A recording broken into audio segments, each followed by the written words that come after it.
Welcome to Voodoo Whiskey Gaming, and this is my late review of My Friend Pedro. I played it on the Xbox One. It's also available on I don't know what else besides the Switch. Which is why I was concerned that I wouldn't get to play this game, because when I saw trailers for it and whatnot, it looked really interesting. So let's get into the story. You play as not somebody named Pedro, but Pedro is a talking, floating, possibly hallucinatory banana. Yeah, that's the kind of game you're getting into. You play as whoever the hell you are, and you wake up in a basement, and Pedro starts giving you directions that basically lead you to escape and take on some criminals. Some major criminals. What your true goal is, you really don't find out until much later in the game, and I mean like near the end of the game, and even then it's like, why, what, huh? But I will say that I enjoyed the story. I thought it was a really interesting one, and the way it is told is really interesting because, again, there's a hallucinatory banana giving you instructions.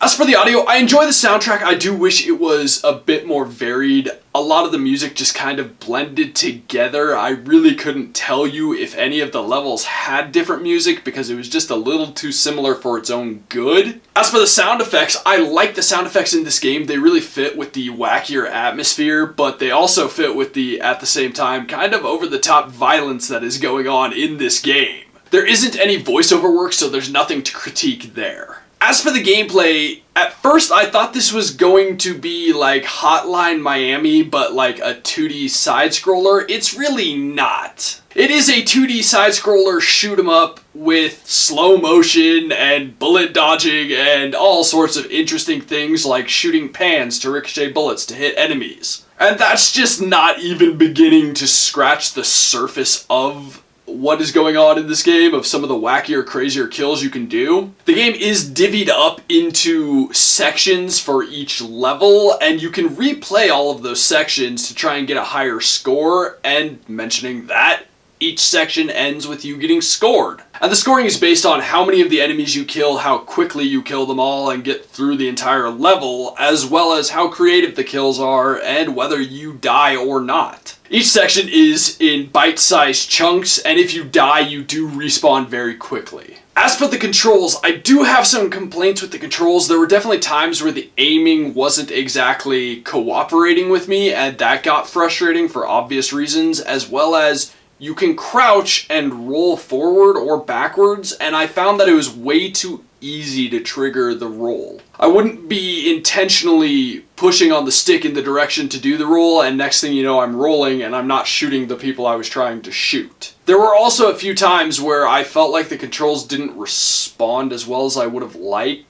There were definitely times where I pulled the trigger and the game was like, nah, you're not shooting yet. Oh, now you're shooting. And so that was a little frustrating at times. I think with the movement and the other stuff, I think the game works pretty well. I do think the controls definitely need some work to tighten up, because there were platforming sections where it also didn't work as well as I'd like. It didn't feel as precise as I needed it to, because let's face it, platforming is all about those precision controls for movement. Then lastly, the visuals. The visuals I do enjoy. I think this game has a unique style. It's kind of weird. It's kind of out there. There's a talking hallucinatory banana.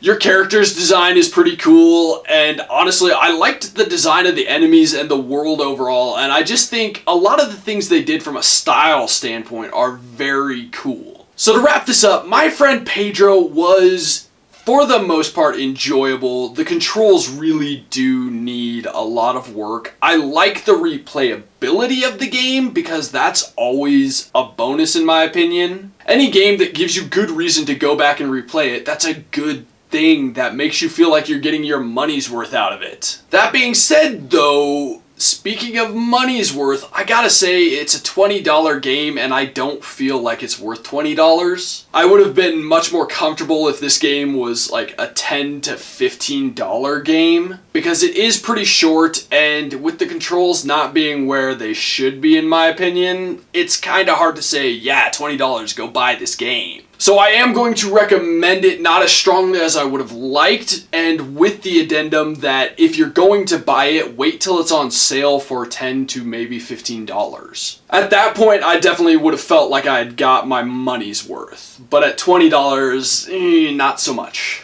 Okay, so in the comments down below, why don't you tell me if you're a fan of bananas? I mean the actual fruit. Do you eat bananas on a regular basis? And as always, thanks for watching. If you enjoyed the video, please hit that like button. And if you like what I'm doing in general, share, subscribe.